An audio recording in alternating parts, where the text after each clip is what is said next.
오늘 박원종 목사님이 오셨네요.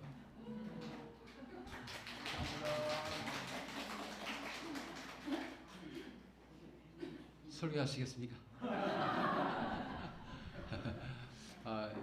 너무 오래간만에 오셨는데, 그죠? 설교를 드려야 되는데. 예. 몇 년 만에 오셨죠? 이 담임 목사님으로 오랫동안 계셨죠, 그죠? 예.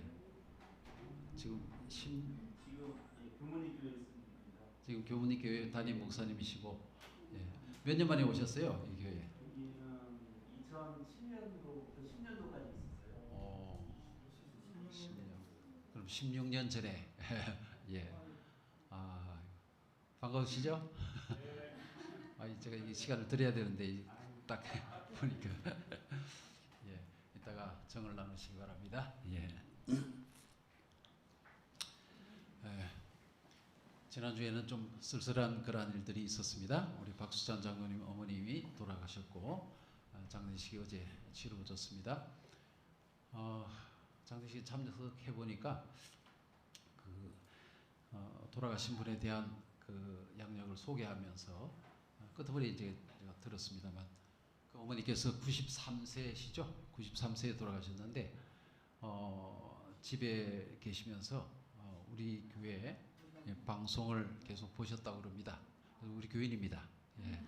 계속해서 우리 교회 방송을 보시고 예배를 드리셨다. 물론 이제 마석교회도 방송을 들으셨다고 그러는데 그러면서 집에서 예배를 드리고 그리고 아침마다 일어나면 기억절을 암송하셨대요.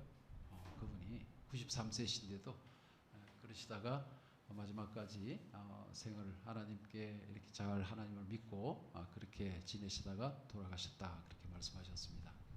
박수찬 장로님 아까 오셔서 인사하셨는데 그런 일이 있었고요. 또 우리 아까 기도한 대로 진혜영 집사님께서 지난주 안식일날 교회를 오시려고 준비를 다 하셔놓고 새벽에 이제 아침에 걸으러 나가셨다가 자전거에 부딪혔습니다. 자전거에 부딪혀가지고 넘어졌는데 뇌진탕이 와가지고 피가 머리에서 나오게 돼가지고 신속한 처리를 했어야 되는데 빨리 처리를 못하는 바람에 지금 이제 수술을 받으시고 병원에 지금 회복 중이십니다. 회복 중인데 아직 이게 사람을 못 알아본다고 그래요. 그래서 우리에게 기도가 더 많이 필요하다라고 그렇게 말씀을 하셨습니다. 그래서 그분을 위해서 또 많이 기도해 주시기 바랍니다. 그 다음에 또 저는 저희 작은 자형이 미국에서 지난 화요일 날 이렇게 운명을 달리했습니다. 그래서 미국을 가려고 다 준비를 했는데 갑자기 또 이렇게 또 장례식이 생기고 또 못 생기고 해가지고 미국에 가는 걸 포기했습니다. 잘했는지 못했는지 모르겠지만 예. 저희 작은 자형을 좀 이렇게 제 마음속에 좀 염려가 되는 그런 분이었어요. 왜냐하면 결혼을 하고 난 다음에 이제 우리 교회를 다니기 시작했는데 군인 출신입니다. 하사관 출신인데 굉장히 이제 교회를 좀 다녔죠. 창동 교회에 거기서 다니다가 집사 안수까지 받고 다니시다가 미국으로 이제 갔죠. 미국으로 갔는데 거기에서 이제 좀 실망을 하고 교회를 안 나오기 시작해가지고 여러 해 동안 교회를 안 나왔습니다. 그래서 이 마지막 때까지는 참 그 교회를 안 다니셨는데 그래서 그냥 돌아가시면 또 그렇잖아요. 전화가 왔더라고요. 이제 살 날이 얼마 남지 않은 것 같다. 그러면서 암에 걸려가지고 그렇게 되었다 그래요. 그래서 갑자기 이제 통화를 하게 되었어요. 아무 말도 못하고 힘이 없어가지고 이제 말도 못하고 그냥 듣기만 듣고 대답만 하는 정도였는데 그래서 마지막이지만 제가 이제 또 전화를 하면서 자형 이제 하나님을 인정하고 하나님께 다시 돌아오는 그런 마음을 가져야 되지 않느냐라고 그렇게 마지막 하여튼 나으라고 얘기를 하기 그렇고요. 암이기 때문에 다시 일어나자 이런 얘기를 하기 그렇고 그래서 단도직입적으로 마지막을 위해서 준비를 해야 됩니다라고 얘기를 했더니 다행히 대답을 하더라고요. 알았다고 내가 그렇게 하겠노라고 마지막으로 그래서 작은 누나가 그 얘기를 하더라고요. 대답은 할 수 없지만은 그렇게 인정하는 그런 태도로 받아들였다. 그리고 마지막 숨 넘어갈 때까지 하나님을 받아들이기로 했다고 그렇게 얘기를 하시고, 그래서 마음에 좀 부담이 좀 떨어졌습니다. 옆에 있으면 그냥 가서 달려가서 얘기를 할 텐데 하고 그런 생각이 들었지만 전화로라도 그렇게 말씀을 드렸고, 그게 동조를 하고 이렇게 돌아가신 것에 대해서 좀 마음에 좀 이렇게 안심이 됩니다. 그래서 오늘 이 시간에는 제가 끝에 관한 법칙이라는 그런 제목을 가지고 말씀을 드리려고 합니다. 여러분 끝의 중요성에 대해서 여러분 잘 아시죠? 예. 성경에 보면 이 끝을 갖다가 아주 잘 마무리한 그런 사람이 있는데, 누가복음 23장 42절에 보면 그런 말씀이 있습니다. 이르되 예수여 당신의 나라에 임하실 때에 나를 기억하소서. 우리가 잘 아는 대로 십자가의 강도가 예수님께 이렇게 요청을 하는 그런 장면이죠. 예수여 당신의 나라가 임하실 때에 나를 기억하소서. 십자가에 달린 상태입니다. 이 강도가 오른편에 강도겠죠. 예, 오른편에 달려서 이렇게 예수님을 보니까 그 예수님이 범상치 않습니다. 자기도 십자가로 가는 길에 채찍에 맞고 이렇게 어려움을 당했는데 얼마나 아픈지 말입니다. 채찍을 이렇게 착 치면 채찍 끝에 말입니다. 쇠가 납이 달려 있습니다. 그게 등을 이렇게 착 치면요 아주 굉장히 아픕니다. 그리고 그런 채찍에 맞으면서 계속 이렇게 십자가를 치고 가잖아요. 그런 가운데 이 강도, 십자가의 강도는 너무나도 이렇게 마음에 좀 자기 마지막에 대한 생각을 가지면서 내가 이대로 죽으면 어떻게 될까라는 그런 생각을 가졌죠. 그리고 가면서 아마 회개를 한 것 같습니다. 그리고 십자가에 달려가지고 생각해 보니까 내가 이대로 죽으면 하나님을 어떻게 배울 것인가라는 생각을 가졌죠. 그래서 생각하다가 어떻게 하면 내가 이 자리에서 희망을 발견할 수가 있을까라고 하는데 보니까 어떻게 해요? 바로 자기의 옆에 예수님께서 달려 계신 겁니다. 십자가에. 그래서 예수님을 바라보니까 이분이 정말 메시아가 될까라는 생각을 가지면서 이렇게 상황을 쭉 보게 되죠. 근데 예수님께서는 십자가로 가실 때 채찍에 맞으면서도 한마디도 아프다는 소리를 하지 않습니다. 자기는 매를 맞으면서 어떻게 했어요? 막 그 때리는 사람을 욕하고 막 저주하고 그랬어요. 저쪽 강도도 똑같이 그랬습니다. 두 강도는 아주 막 소리치면서 아프다고 얘기를 하고 그러는데 예수님께서는 십자가로 가시면서 매를 마주치면서도 아무 소리 안 하시고 그저 묵묵하게 걸어가시는 것입니다. 못을 박을 때도 그 얼마나 아픕니까? 그런데도 못 박으면서도 아무런 소리를 하지 않으셨어요. 그러면서 십자가에 달렸죠. 십자가 세워지고 콕 내려갈 때도 그때도 아무런 그런 소리 안 하시고 그렇게 묵묵하게 십자가를 지시고 하시는 그 예수님을 옆에서 이렇게 바라본 이 강도가 어떻게 해요? 뭘 느꼈습니까? 저분이야말로 메시아인지도 모르겠다라는 것을 느꼈어요. 그리고 주변에 사람들이 얘기하죠. 당신이 메시아면은 십자가에서 내려와봐라 라는 메시아라는 얘기를 들었습니다. 그리고 어떻게 해요? 왼편의 강도도 당신이 메시아면은 당신도 구원받고 나도 좀 구원받게 해달라고 그렇게 얘기를 합니다. 막 욕을 하죠. 그러는 가운데 이 강도는 바로 옆에 있는 분이 범상치 않은 그러한 분이라는 것을 발견했고 그분을 통해서 내가 어떻게 희망이 있을지 모른다라고 하면서 정말 마음에 아주 간절한 심령을 가지고 그분을 바라보면서 요청을 하는 것입니다. 예수여 당신의 나라에 임하실 때에 나를 기억해 주세요. 여러분 이게 만약에 그분이 거절하면 어떻게 됩니까? 뭐 온갖 생각이 다 들어요. 그러나 마지막 그의 생애에 유일하게 붙잡을 수 있는 그 길이 지금 바로 예수님께 요청하는 것입니다. 예수님, 당신의 나라가 임하실 때 나를 좀 기억해 주세요. 라고 하고 떨리는 그런 마음으로 예수님을 바라보고 있습니다. 그때 예수님께서 그를 향해 고개를 돌리십니다. 그리고 눈이 마주쳤죠? 아주 부드럽고 아주 동정 어린 그런 눈빛으로 예수님께서 그를 바라보시면서 그래, 내가 오늘 너에게 이르노니 내가 너와 함께 낙원이 있을 것이다 라고 얘기하는 거예요. 여러분 그 말을 듣는 순간 이 강도는 얼마나 기쁜지 말입니다. 그리고 어떻게 해요? 그의 마음에 완전한 평안이 이르러오는 그러한 것을 경험하게 됩니다. 그리고 그가 어떻게 해요? 뭐 십자가에서 죽었죠. 그죠? 자, 이 사실을 보고서 사람들은 뭐라고 합니까? 이 사람처럼 행운아가 없다. 이 사람처럼 마지막을 잘 장식한 사람이 없다는 겁니다. 그가 평소에 강도짓을 하고 나쁜 짓을 했지만은 그가 마지막에 예수님을 발견하고 예수님께 도움을 요청하고 예수님께서 주시는 낙원의 허락을 받으면서 마지막을 장식한 그 사람을 보면서 야, 나도 저런 사람이 되면 얼마나 좋을까라고 많은 사람이 얘기합니다. 예? 내가 그저 뭐 살다가 마지막에 저렇게 낙원을 허락받고 저렇게 죽으면 얼마나 좋을까 하는 그런 생각을 갖는 거예요. 예? 그 사람을 보면서 뭐라고 합니까? 끝이 좋으면 저렇게 좋을 텐데 라고 하면서 나도 저런 사람이 되고 싶다는 겁니다. 여러분, 그런데 우리가 참 안타까운 사람이 하나 있는데 그 사람은 유다입니다. 유다. 여기에 마태복음 27장 5절에 유다가 은을 성소에 던져놓고 물러가서 스스로 목매어 죽은지라 그랬어요. 우리는 유다가 얼마나 축복을 받은 사람인지 알고 있습니다. 예수님과 함께 3년 반 동안 어떻게 했어요? 동행을 했습니다. 동행을. 그분께서 이적을 베푸실 때 그는 그 이적에 참여해가지고 와, 예수님께서 이런 일을 하시는구나. 예수님께서 말씀하실 때 그 말씀을 옆에서 들었습니다. 그리고 그의 마음에 감화를 받고 아멘, 아멘 했던 사람입니다.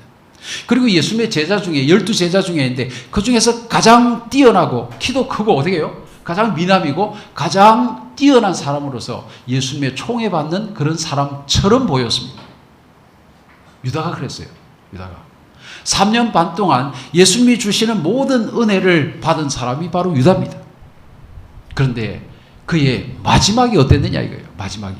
그는 예수님을 팔았고 그 판 죄로 인해서 어떻게 해요? 그의 마음에 양심에 찔렸고 그는 그것을 회개하지 아니하고 후회하면서 그는 나무에 줄을 걸고 자기의 목을 거기에 걸고 마지막을 장식하는 그러한 일을 하게 되었다는 겁니다. 여러분, 오늘 이 유다의 이야기는 오늘 우리에게 무엇을 주는가, 무엇을 가르치는가, 그것은 바로 인생의 끝이 얼마나 중요한가 하는 것을 가르쳐 주는 겁니다. 평생 예수님을 믿었던 사람, 3년 반 동안 예수님과 함께 동행했던 그 사람, 그런데 마지막에 잘못함으로 인해서 완전히 영원히 멸망으로 가버리는 그러한 사람이 되어버리는 겁니다. 그래서 이 끝을 어떻게 장식하느냐에 따라서 그의 운명이 결정지어진다는 그러한 사실을 우리는 이 본문을 통해서 깨닫게 되는 것입니다. 여러분, 모든 것이 끝에 달렸다라는 그런 말 들어보셨습니까? 네, 우리 인생의 모든 것은 끝에 달려 있다. 제 친구 중에 한 명이 같은 반 애끼리 결혼한 사람이 있어요. 이제 서울삼육을 다녔는데 남녀 공학이잖아요. 그 중에 같은 이거 캠퍼스 커플이 아니라요. 고등학교 커플이 몇 명이 나왔어요. 제가 세보니까 한 5명, 5커플 넘게 나왔어요. 지금도 살고 있는 사람이 있습니다. 여러 명이 있어요. 왜 잘 아시죠? 저기 지회장 하셨던 김요한 목사 그 커플입니다. 그 부인이 신선하고 같은 학년. 그다음에 구철이라고 하는 미국에 간 그 의사 또 부부가 그렇고 또 여러 사람이 한 5명 있는데 그 중에 한 사람이 이 사람인데 이 사람은 그 같은 짝하고 이제 결혼해가지고요 그렇게 살았어요. 근데 18년 동안 살았습니다. 18년 동안 살다가 부인이 바람이 났어요. 아주 활발한 그런 여자였는데 바람이 나버린 거예요. 그래서 딴 남자를 만났죠. 그래가지고 이 남자에게 뭐라는가 하면 이혼해 달라는 겁니다. 그래서 이 남자는 우리 교회는 이혼을 잘 안 하잖아요. 그죠? 나는 안 한다. 절대 안 한다. 그랬더니 뭐라고 하는가 하면 해줘야 된다. 그러면서 나중에 결혼식을 그 남자와 결혼식을 한 그 사진을 딱 들고 와가지고요. 나 이렇게 됐다. 이혼해달라. 라고 얘기를 해요. 그 남자가 또 찾아와가지고요. 칼을 들고 와가지고 막 이혼해달라고 협박을 하고 막 그랬어요. 그래서 이 남자가, 제 친구가 하도 그렇게 하니까 막 너무 갈등이 돼가지고 나중에 결국 이제 이혼을 해주겠다 해가지고 도장을 찍어줬어요. 그리고 난 다음에 이 친구가 얼마나 마음이 상하는지 자기가 이제 견딜 수가 없어가지고 자살을 하기로 그렇게 결심한 겁니다. 근데 자살을 하려고 하다 보니까 자기가 교회 안에서 이렇게 자랐잖아요. 내가 지금 죽으면 하나님을 어떻게 볼 것인가 라는 그런 생각을 하게 되고, 도무지 자살할 마음이 용기가 없더라는 거예요. 그래서 살자, 자살을 거꾸로 이제 생각하고 살자 그러면서, 근데 한국에 살 수가 없어가지고 미국으로 갔어요. 그래서 미국에서 그 사람 만나가지고 이야기를 들어보니까 그렇게 됐다고 그러더라고요. 그래서 거기에 살게 됐는데 뭐 지금은 잘 살고 있습니다. 재혼을 해가지고 이렇게 잘 살고 있습니다. 예. 그가 한 말이, 사람이 시작은 중요하지만 끝이 좋아야 되지 않겠느냐. 내가 이대로 자살해버리면 내가 어떻게 하나님을 만나겠냐 하는 그것 때문에 그런 자살을 못하고 그렇게 사는 길로 택했다고 그렇게 이야기를 합니다. 여러분, 이 마지막이 굉장히 중요한 겁니다. 야구를 할 때 어떻게 해요? 9회 말이 중요합니까? 예, 제가 어떤 중계 방송을 듣다가 보니까 야구를 하는데 7회가 되니까 딱 결정이 난 거예요. 벌써 점수차가 아주 너무 난 거예요.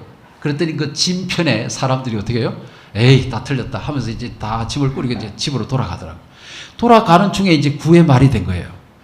9회 말에 뒤집어졌어요. 그랬더니 집으로 가던 사람들이 딱 후회를 하면서, 야, 우리가 너무 빨리 나왔다 그러면서 집으로 가는 그런 모습을 제가 봤어요. 여러분, 9회 말이 중요한 겁니다. 예? 끝이 중요하다는 거예요. 9회 말이 뒤집어질 수가 있는 겁니다. 어떤 경우에도 그래요. 인생의 사람의 살아가는 거기에 있어서도 이 9회 말처럼 마지막 때가 굉장히 중요하다는 것입니다. 우리가 마지막만 잘하면은 모든 것을 뒤집을 수 있는 그러한 것이 바로 이 마지막 9회 말이라고 그러는 거죠. 예, 우리 인생에 9회 말이 있다는 것을 여러분 기억하시기 바랍니다. 그리고 내가 그 끝을 잘 마무리하면 모든 것이 좋은 것입니다. 그래서 끝이 좋으면 모든 것이 좋다는 그런 말이 있는 것입니다. 여러분, 이렇게 중요하게 이 끝이 중요하다는 것을 우리가 아는데, 여러분, 마귀도 이것을 압니다. 예? 사람의 끝이 얼마나 중요한지 알기 때문에 이 끝을 갖다가 사단이 어떻게 해요? 끝을 속인다고 그랬어요. 속인다고요. 그 끝을 속이는데 어떻게 속이는가? 여기 사도행전 2장 29절에 보면 베드로의 설교가 나옵니다. 베드로가 이런 설교를 합니다. 형제들아, 내가 조상 다윗에 대하여 담대히 말할 수 있노니 다윗이 죽어서 장사되어서 그 묘가 오늘까지 우리 중에 있도다. 다윗은 34절에 보면 다윗은 하늘에 올라가지 못하였으나 그래요. 다윗이 하늘에 올라갔다고요? 다윗이 죽어서 그 묘가 지금 우리 가운데 있고 그는 하늘에 올라가지 못하였다라고 해요. 여러분, 다윗이 어떤 사람입니까? 다윗은 하나님께서 말씀하기 뭐라고 그랬어요? 이는 내 마음에 가장 합한 자라 그렇게 표현했습니다. 여러분, 다윗이 비록 죄를 지었지만은 그가 죄를 회개하고 하나님 앞에 완전히 회개했어요. 그리고 어떻게 해요? 자기의 회개한 것을 성경에 기록해 놓은 시편에 기록이 되어 있잖아요. 그죠? 그렇게 회개하면서 내가 모든 것을 하나님께 토로하고 그것을 회개했더니 하나님께서 내게 새 마음을 주셔야 내가 얼마나 기쁜지 모른다고 그렇게. 그래서 하나님께서는 이 회개한 다윗에 대해서 그가 내 마음에 합한 자라고 하면서 하나님께서 지켜 세운 사람입니다. 그 사람 하늘에 갑니까? 안 갑니까? 하늘에 합당한 사람이에요. 하늘에 합당한 사람. 그런데 그가 하늘에 갔어요? 안 갔어요? 이 성경에 기록하기를 그가 하늘에 안 가고 지금 이 땅에 묻혀 있다는 겁니다. 그걸 베드로가 분명하게 얘기했어요. 이 다윗이 죽어서 장사되어 그 묘가 오늘까지 우리 가운데 있도다. 그러면서 다윗은 하늘에 올라가지 못하였다 그랬어요. 여러분, 그 다윗이 하나님께 마음에 안 들어서 못 올라갔습니까? 아니면 왜 못 올라갔습니까? 예? 죽었으니까 이 땅에 묻혀 있는 겁니다. 지금 창세기로 죽어 있는 하나님을 믿는 모든 사람들이 지금 어떻게 해요? 땅에 묻혀서 하늘에 못 가고 있는 겁니다. 지금 언제 하늘에 갑니까? 예수님이 오셔야만 부활이 있고 부활해서 어떻게 해요? 그때 하늘에 가는 것입니다. 근데 이 사단은 이 끝을 숨기기 위해서, 이 끝을 갖다가 거짓말로 바꾸기 위해서 어떻게 해요? 사람은 죽어서 영혼이 있어가지고 영혼이 하늘에 간다라고 소천을 한다고 우리에게 가르치고 있는 거예요. 그러니까 많은 사람들이 속아서 어떻게 해요? 그대로 믿고 사람이 죽으면 영원히 하늘에 가는가 보다라고 얘기를 하고 있어요. 예? 영원히 가면 어떻게 돼요? 아까 제가 말씀을 드린 영혼이라는 것은 뭐예요? 뭐가 없어요? 육체가 없어요. 육체가 없으면 눈, 알 있습니까? 없습니까? 영혼이 눈이 있을까요? 없을까요? 없어요. 눈이 있어야 보죠. 입이 있어야 먹죠. 영혼이 하늘에 뭔 재미로 갑니까? 예? 뭐 보는 게 있어야죠. 먹는 게 있어야죠. 영혼은 하늘에 가봐야 아무 재미가 없어요. 그런데 영혼이 일어나서 간다라는 그 말을 듣고 어떻게 해요? 사람들이 그 말을 믿고 영혼이 하늘에 가본 것보다 이렇게 생각하고 있어요. 그건 정말 잘못된 거짓말인 거예요. 사단이 그렇게 만들어낸 겁니다. 그래서 사람이 죽으면 거짓말 어떻게 해요? 영혼이 하늘에 간다. 그러니까 지금도 어떻게 해요? 많은 교회에서 어떻게 해요? 누가 죽으면 소천했다라고 얘기를 하죠. 소천했다. 예. 그분의 시체가 여기 있는데 소천하면 뭐예요? 뭐가 갔다는 거예요? 영혼이 하늘에 갔다는 거예요. 그럼 영혼이 눈도 없고 입도 없고 하는데 하늘에 가서 뭐 합니까? 정말 사단은 아주 어처구니가 없는 그런 거짓말을 만들어내고 끝에 대해서 우리에게 속이는 그런 일을 한다는 것을 우리가 보게 됩니다. 여러분, 다윗이 하늘에 가지 못했으면 다윗보다 우리가 의롭습니까? 예? 다윗은 하나님의 마음에 합한 자라고 그랬는데 그보다도 더 우리가 하나님께 더 가까이 있는 사람입니까? 아니잖아요. 다윗이 하늘에 가서 우리도 갔다 뭐 이렇게 할 수 있지만 다윗도 아직 못 가고 있는데 내가 뭐 잘났다고 하늘에 간다고 할 수 있겠어요? 그 말은 완전히 거짓말이라는 것이죠. 예. 그래서 성경은 분명히 말하기를 다윗도 아직 하늘에 가지 못했다라고 얘기를 하면서 우리가 영원히 소천한다는 그 말은 거짓말이라는 것을 분명하게 얘기를 하는 겁니다. 근데 이 사단이 우리의 끝이 너무나도 중요하기 때문에 그 끝에 대해서 속이기 위해서 그렇게 한다는 겁니다. 그런 말을 만들어냈어요. 여러분, 여기에서 끝나는 게 아니라 이 사단은 또 뭘 했는가 하면 재림에 대해서도 어떻게 해요? 속이고 있습니다. 재림이 없다라고 얘기를 해요. 아까 말한 것처럼 영원히 하늘에 가면 부활이 필요합니까? 안 합니까? 부활이 필요가 없게 되죠. 부활이 필요가 없으면 어떻게 해요? 예수님의 재림도 뭐 필요가 없는 것이죠. 그래서 재림에 대해서도 마치 재림이 없는 것처럼 사람들에게 이렇게 속이는 그러한 일을 합니다. 여러분, 2000년대가 지나가면서요, 우리 설교에 재림이라는 단어가 많이 사라졌다, 그렇게 얘기를 합니다. 예. 재림에 대해서 그 전에 많이 강조를 했죠. 1990년대 말입니다. 그래서 뭐 92년도에 뭐 12월 그때 뭐 누가 재림 예수가 뭐 나타난다 뭐 그런 얘기 많이 있었죠. 그죠? 재림 운동을 많이 했습니다. 그런데 2000년이 딱 지나가면서 어떻게 해요? 밀레니엄이 지나가니까 그때부터는 재림 이야기가 쑥 들어가고 재림이 있나?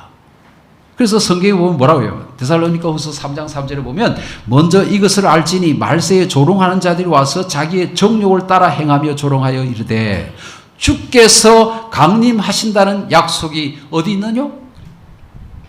예수님께서 재림하신다고 그러는데 그 강림하신다는 약속이 어디 있느냐? 그러면서 뭐라고 그래요? 조상들이 잔 후로부터 만물이 처음 창조될 때와 같이 그냥 있다 하고 그렇게 얘기한다고 그랬어요. 재림에 대해서 사람들이 어떻게 해요? 안 믿는 겁니다. 예수님 재림? 못 믿는 거예요, 지금. 그만큼 사단이 이 재림에 대해서 어떻게 해요? 깜깜하게 만들어버린 거예요. 그래서 사람들이 재림을 안 믿습니다, 많은 사람들이. 예수님 재림한다고? 그게 라고 얘기를 하죠. 그러나 성경은 분명히 얘기하기를 예수님께서 재림하신다고 말씀합니다. 예. 그래서 재림의 징조에 대해서 여러 가지 말씀하셨는데 그 징조들이 우리가 지금 경험하고 있잖아요, 지금.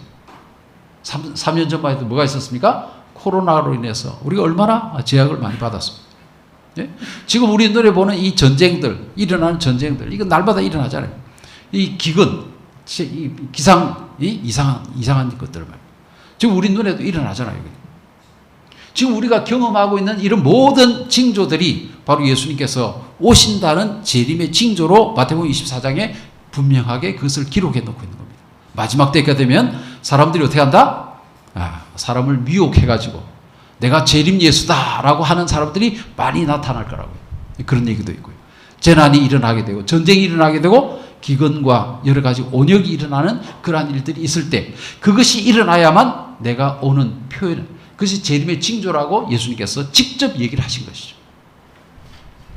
여러분, 우리 눈앞에 일어나는 일들이 재림은 분명하다는 것을 알려주는 그러한 신호라는 것을 여러분 기억하시기 바랍니다. 예수님은 분명히 오십니다. 성경에 말하기를 데살로니가전서 4장 16절 주께서 호령과 천사장의 소리와 하나님의 나팔을 친히 하늘로 쫓아서 강림하시리라 그랬어요. 저는 그날을 생각해 보면 얼마나 가슴이 웅장해질지 모릅니다. 우리 예수님께서 구름을 타고 오시는데 천천만만의 천사들이 말입니다. 나팔을 들고 쫙 해가지고 하늘로부터 쫓아오는데 그 소리가 얼마나 웅장할지 말입니다. 그것을 우리가 볼 수 있다는 거. 우리가 죽었어도 어떻게 해요? 다시 부활해가지고 그 광경을 볼 수 있다는 거예요. 아마 그때에 우리의 가슴은 벅차가지고 아마 심장이 터질 것 같을 겁니다. 예수님께서 오실 때 말입니다. 그분이 우리를 구원하시기 위해서 오실 것이라고 그렇게 약속하신 것입니다. 여러분, 우리에게 이런 소망을 주신 하나님께 감사하시기 바랍니다. 볼지어다 구름을 타고 오시리라. 각인의 눈이 그를 보겠고 그를 찌른 자도 볼 것이라 그랬어요. 너무나도 확실한 사실입니다. 구름을 타고 오실 것이라. 여기에 계시록 1장 그리고 마태복음 24장 45절 이러므로 너희도 예비하고 있으라. 생각하지 않은 때에 인자가 오리라 그랬어요. 너무나도 확실한 말씀 아닙니까? 여러분, 예수님께서 분명히 다시 오신다고 약속하신 그 약속을 믿으시기 바랍니다. 예수님 오십니다. 우리가 소망을 가지고 그날을 기다려야 합니다. 주님은 그날에 분명히 오실 것이고 우리에게 소망을 주신 그 예수님을 우리가 그때 만나게 될 것입니다. 여러분, 이런 심판에 재림에 대해서도 거짓말을 하고 이 사단은 재림이 없다는 겁니다. 또 어떻게 해요? 마지막 심판도 없다고 그래요. 심판도. 제가 언젠가 이렇게 일요일 교인을 가리키다 보니까요, 심판에 대해서 얘기를 이렇게 했어요. 그랬더니 심판이라는 게 있습니까? 라고 얘기를 해요. 심판이 없다는 겁니다. 마지막 때에 심판이 있어야 되죠. 성경 말하기를 심판이 있다고 얘기하는데 일요일 교회에서는 심판이 없다라고 가리키나 봐요. 공부를 하다 보니까 심판에 대해서 얘기하니까 처음 듣는 얘기처럼 얘기를 하더라고요. 여러분, 심판도 끝에 관한 것입니다. 그래서 이 사단은 어떻게 해요? 심판에 대해서 우리를 속이는 겁니다. 심판이 없다라고 얘기를 해요. 그래서 우리 교회 목사님들조차도 어떤 사람은 심판이 없다고 나간 사람도 있어요. 조사 심판이 없다라고 하고 그런 말입니다. 근데 성경은 분명히 말하기를 우리에게 심판이 있다라고 얘기해요. 예수님께서 오실 때에 어떻게 해요? 그때 와서 심판합니까? 아니면 미리 심판을 해놔야 됩니까? 예수님께서 오셔가지고 누구를 데려갑니까? 의인들을 하늘에 데려가려면 미리 의인인지 아닌지를 결정해 놓아야 하는 것이죠. 그래서 그 결정해 놓는 것을 뭐라고 그래요? 그걸 갖다가 조사 심판이라고 그러고 재림전 심판이라고 그러고 예수님께서 오셨을 때 데려가실 의인을 미리 준비시키는 그 심판이 바로 있다는 겁니다. 그래서 지금은 우리가 예수님께서 의인들을 구별해내는 그런 조사 심판 시간에 우리가 살고 있다라고 그렇게 말씀을 하고 있는 것이죠. 그래서 여러분, 지금 굉장히 엄숙한 시간입니다. 사실은요. 우리가 하나님 앞에 심판을 받고 있는 거예요. 그죠? 예수님께서 오셨을 때 우리를 데려가실 것인지 아닌지, 의인인지 아닌지를 보는 심판이 지금 진행되고 있다는 겁니다. 그래서 우리가 엄숙하게 하나님 앞에 설 때가 바로 지금이라는 거예요. 나중에 아닙니다. 지금 우리가 심판을 받고 있습니다. 하나님의 의인, 다시 말하면 하늘에 갈 사람이냐 아니냐를 심판받는 거예요. 여러분, 이 심판에 참여한 것은 굉장히 특권입니다. 의인들만 받는 심판입니다. 이게. 악인들은 언제 심판을 받아요? 나중에 예수님께서 재림하시고 난 다음에 1000년 뒤에 그때 심판을 받고 형벌을 받게 되죠.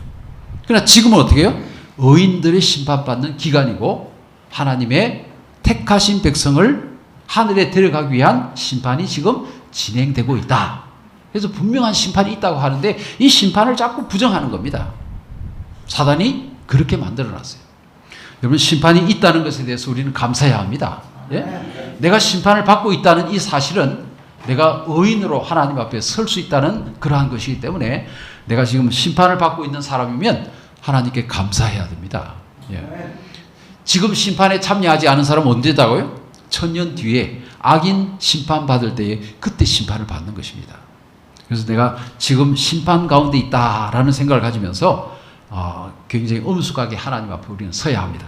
여기 요한복음 5장 29절에 이런 말을 합니다. 선한 일을 행한 자는 생명의 부활로 나올 것이고 악한 일을 행한 자는 심판의 부활로 나올 것이다. 심판을 받기 위해서 나오는 부활이 있다라고 얘기를 했죠. 히브리서 9장 27절에 한 번 죽는 것은 어떻게 되다고요? 사람에게 정하신 것이고 그 후에 심판이 있으리라. 여러분, 사람에게 심판이 있다는 사실은 분명하게 성경이 얘기를 하고요. 이것이 끝에 있을 것이기 때문에 이 사단이 우리의 끝을 쏘기 위해서 자꾸 심판이 없다라고 그렇게 만든다고 그렇게 얘기하고 있습니다. 여러분, 우리가 사단에 속지 말아야 합니다. 예. 성경 분명히 끝이 있을 것이고 그 끝에 심판도 있을 것이고 예수님의 재림이 있을 것이라고 그렇게 말씀을 하고 있는 것입니다. 자, 이런 끝이 분명하기 때문에 여러분, 우리는 끝을 잘 장식해야 됩니다. 끝을 잘 장식해야 돼요. 끝을 어떻게 하면 잘 장식할 것인가, 거기에 대해서 한마디만 말씀을 더 드립니다. 마태복음 25장에 보면 1절부터 13절에 보면 열처녀 비유가 나옵니다. 열처녀 비유. 5 처녀는 슬기로운 처녀였고요, 5 처녀는 미련한 처녀였다고 그랬어요. 그들이 함께 뭐 합니까? 신랑을 맞이하기 위해서 등을 들고 준비하고 있었어요. 그런데 신랑이 늦게 왔습니까? 빨리 왔습니까? 늦게 왔어요. 늦게 오니까 어떻게 해요? 가지고 있던 등에 불이 다 꺼져갔어요. 그런데 어떻게 해요? 그 10명의 신부들이 어떻게 하고 있습니까? 다 졸며 잘세 그랬어요. 다 잠자고 있습니까? 다 잠들어 있다고 그랬어요. 근데 신랑이로다 맞아라 하고 종소리가 나면서 신랑이 온다는 소리가 나니까 그때 이 처녀들이 잠에서 깨어나가지고 어떻게 해요? 등을 보게 된 겁니다. 보니까 등이 다 꺼져 있어요. 그래서 빨리 어떻게 해요? 준비했던 기름을 가지고 거기에 붓고 다시 불을 붙였어요. 그런데 미련한 처녀들은 기름을 준비하지 않았습니다. 그래서 그들은 어떻게 합니까? 기름이 없으니까 허벅 하다가 어떻게 해요? 그 친구들에게 기름을 좀 나눠달라 그랬더니 그들이 말하기를 우리가 쓸 것도 부족하니 빨리 가서 사와라. 그랬더니 사러 갔어요. 그때에 신랑이 왔고 그 슬기로운 처녀들은 함께 들어갔고 그 나머지 사람들은 함께 들어가지 못했다 그래요. 나중에 와서 그들이 문을 두드리면서 열어달라고 그랬더니 나는 너희들 도무지 알지 못하노라 하고 쫓겨났다고 그랬어요. 이걸 보면서 뭐라고 그래요? 이것이 바로 끝을 준비하는 그 길을 우리에게 이야기하고 있다는 거예요. 제가 질문을 드립니다. 자, 10명의 처녀가 다 졸며 자고 있었습니까? 5명만 자고 있었습니까? 예? 근데 그 뒤에 뭐라고 그랬어요? 예수님께서 뭐라고 했습니까?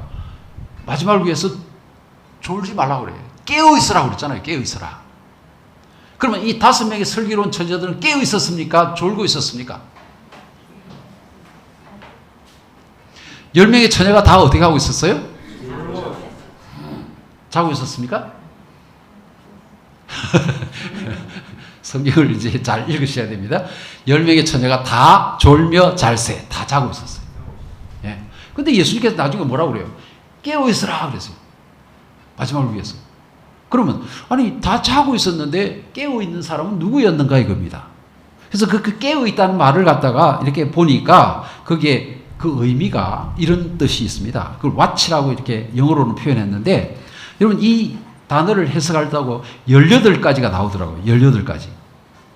예. 18개가 나오는데 어떤 것은 기다리다, 살피다, 돌보다, 지켜보다, 경계하다, 뭐 이런 뜻들이 다 있어요.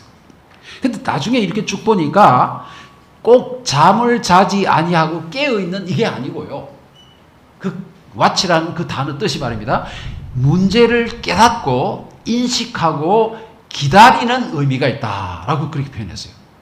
그러니까 지금 이 10처녀가 말입니다. 다 어떤 생각을 가졌는가 하면 이 신랑이 온다. 그런데 5 처녀는 어떤 생각을 가졌는가 하면 이 신랑이 늦을 수도 있다는 겁니다. 늦을 것이다 라는 것을 깨달았고 그것을 위해서 준비를 뭐라 했어요? 기름을, 여분을 준비했다는 겁니다. 그런데 5 처녀는 어떻게 했어요? 미련해. 그들은 깨닫지 못했어요. 뭘요? 신랑이 늦을 것이라는 것을 깨닫지 못했고 기름을 따로 준비하지 않았다는 것입니다. 근데 실제로 어떻게 했어요? 신랑이 늦게 왔죠. 준비된 사람은 따라 들어갔고 그렇지 않은 사람은 그렇게 됐죠. 여러분, 여기서 아주 중요한 게 나오는데 깨어있다는 말이 뭔가 하면, 깨어있다는 말은 그것을 인식하고 그것을 깨닫고 인식하고 있다는 뜻입니다. 그래서 준비했다는 것이에요. 여러분, 노아 홍수가 일어나고, 여기 성경에 보면, 여기 마태복음 24장 38절에 보면, 홍수 전에 노아가 방주에 들어가던 날까지 사람들이 먹고 마시고 장가들고 시집가고 있으면서 홍수가 나서 저희를 다 멸하기까지 깨닫지 못하였다 그랬어요. 여러분, 홍수가 일어났을 때, 노아 홍수가 있을 때 그때 죽은 사람이 얼마나 된다고 그럽니까? 학자들은 한 20억이 된다고 그래요. 근데 그 20억의 사람들이 다 죽은 이유가 딱 한 가지로 얘기를 하는데 그게 뭐라고 그랬어요? 그 20억이 왜 죽었냐 이거예요. 한 가지 이유를 얘기하는데 그게 뭐라고 했어요? 깨닫지 못함으로 라고 그렇게 얘기했어요. 뭘 깨닫지 못했다는 겁니까? 홍수가 일어나서 자기들을 죽일 것을, 자기들이 죽을 것을 깨닫지 못했다는 겁니다. 여러분, 그래서 그 많은 사람들이 다 죽었다는 거예요. 그 이유가 한 가지 뭐예요? 깨닫지 못했어요. 깨달은 사람 몇 명이었습니까? 8명만 깨달았어요. 홍수가 일어날 것이다? 방주를 지었다? 그 안에 들어가야 산다? 이것을 깨달은 사람 8명밖에 없었다는 겁니다. 나머지는 깨닫지 못해서 죽었다는 겁니다. 여러분, 끝을 잘 장식하려면 깨닫는 일이 있어야 된다는 것입니다. 깨달은 사람들은 준비하게 되고, 깨달은 사람들은 기름을 준비하게 됩니다. 깨달은 사람들은 신랑이 늦게 올 것이라는 것을 알고 그것을 위해 준비한다는 것입니다. 근데 깨닫지 못한 사람들은 신랑이 늦게 올까? 하고 어떻게 해요? 기름을 준비하지 못하고 제대로 준비하지 못한 상태로서 신랑을 맞이하게 된다고요. 여러분, 그래서 이 끝을 잘 장식하기 위해서는 깨닫는 일이 굉장히 중요하다는 것입니다. 뭘 깨닫습니까? 예수님께서 오심을 재림하신다는 사실을 깨달아야 되고요. 이 마지막 때에 주어진 하나님의 말씀을 깨닫는 일이 우리에게는 굉장히 중요하다는 것입니다. 말씀을 연구하고 하나님께서 이 마지막 때에 주신 말씀이 뭔지를 알고서 준비를 해야 된다는 것이죠. 깨달아야 된다는 겁니다. 깨달아야 된다는 거예요. 여러분, 우리 하나님 말씀을 깨닫기를 원합니까? 그 일을 위해서 뭘 하고 있습니까? 열심히 공부하고 있습니까? 말씀을 보아야 하는 것입니다. 예? 이 말씀을 깨달으려면 공부를 해야죠. 그죠? 예. 그래서 깨닫는 것이 너무나도 중요한 것이기 때문에 우리는 깨달음을 달라고 하나님께 간구를 하셔야 됩니다. 여러분, 애굽에 장자들이 죽을 때요, 그때도 뭐예요? 그날 밤에 죽음이 온다는 것을 깨달은 사람들은 다 준비를 했습니다. 뭘요? 문에다가, 문설주에다가 피를 바르고 어린 양을 잡아가지고 피를 발랐어요. 그리고 그 안에 들어가서 이렇게, 그 안에서 몸을 넣었습니다. 죽음의 천사가 거기 지나갈 것이라는 것을 그들은 깨달았기 때문에 어떻게 했습니까? 그 속에서 피를 칠한 그 속에 있었기 때문에 살아났어요. 근데 그것을 깨닫지 못한 애굽인들은 그날 밤에 곡소리가 났습니다. 장자들이 다 죽었어요. 다 죽었어요. 깨닫지 못했기 때문에 그렇게 됐다는 겁니다. 여러분, 오늘 우리는 이 마지막 때에 어떤 일이 일어날 것인지에 대해서 깨닫는 사람이 되어야 합니다. 예? 그래야 노아 홍수 때에 그 수많은 사람이 깨닫지 못함으로 인해서 죽었다는 그러한 소리를 듣지 않는, 예수님 오실 때에 우리가 다 준비된 사람으로 주님 앞에 서야 되는 그러한 사람이 되어야 되기 때문에 하나님께서 우리에게 깨달음을 주시게 되기를 간절히 바랍니다. 여러분, 끝이 좋아야 모든 것이 좋습니다. 중간에 아무리 좋아도 끝이 나쁘면 완전 도루묵이라고 부릅니다. 예. 이제 우리가 내 끝은 어떨까라는 것에 대해서 여러분 생각해 보시기 바랍니다. 예. 내가 지금까지 어떻게 살았던지가 중요한 것이 아니라 이제는 끝을 위해서. 여러분, 근데 끝이 좋으려면 또 뭐가 좋아야 됩니까? 지금 현재가 좋아야 됩니다. 현재는 끝을 준비하는 길이기 때문에 지금이 좋아야 또 끝이 좋습니다, 사실은. 그래서 어떤 사람 묻기를, 그 십자가의 강도는 그 중간에 괜찮았냐요? 이렇게 물어요. 근데 사실 보면요, 그가 마지막에 십자가에 갈 때에 채찍에 맞을 때 그때 정신을 차린 사람입니다. 예? 채찍에 맞으면서 어떻게 했어요? 하나님 앞에 회개하는 일을 했습니다. 하나님, 내가 어떻게 하면, 내가 지금 이 마지막으로 가는데 이 채찍에 맞으면서 사람 고통을 당할 때 뭘 합니까? 자기는 돌아보잖아요. 그때 돌아본 사람입니다, 지금. 예. 그래서 마지막을 준비할 수 있었던 거예요. 오늘 우리 하나님께서는 끝이 좋아야 모든 것이 좋다고 그렇게 얘기합니다. 여러분, 우리의 끝이 정말 하나님께서 보실 때에 좋은 끝이 되기를 간절히 바랍니다. 아멘. 우리 하나님께서 오실 때에 우리 모두가 준비된 사람으로 주님 앞에 서게 되기를 간절히 바랍니다. 아멘. 여러분, 오늘도 우리가 지난 주말에도 어떻게 했어요? 기상예보를 얼마나 자주 봤습니까? 오늘은 40도가 넘을 것인가 말 것인가, 비가 올 것인가 말 것인가, 태풍이 올 것인가 말 것인가, 기상예보를 아주 그렇게 매일 봤습니다. 그때 이 마지막 시대에 하나님께서 재림에 대한 이야기를 했는데 그 예보는 안 보는 겁니다.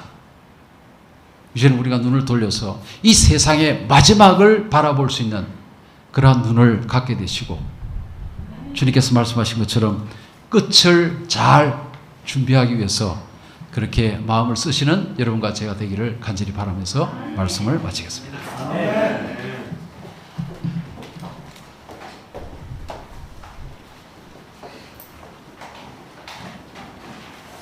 다 같이 일어나시겠습니다. 208장 참입니다.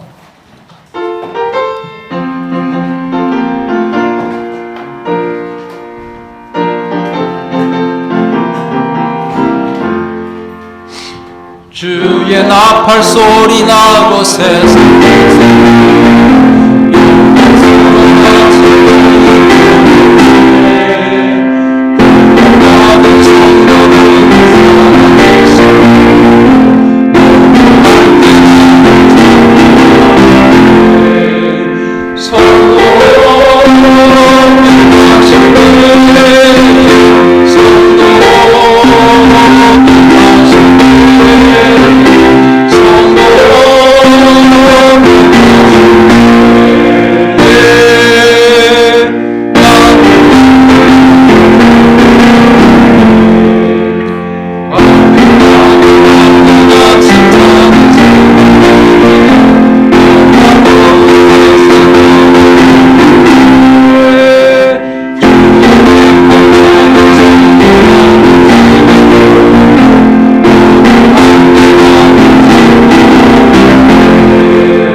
아버지 하나님, 참으로 우리에게 지혜를 주셔서 저희의 마지막을 볼 수 있는 그러한 은혜를 주셔서 감사합니다. 아멘. 아버지 하나님, 끝이 좋아야 모든 것이 좋다는 그러한 말씀을 유다의 생애를 통해서 우리는 살펴보았습니다.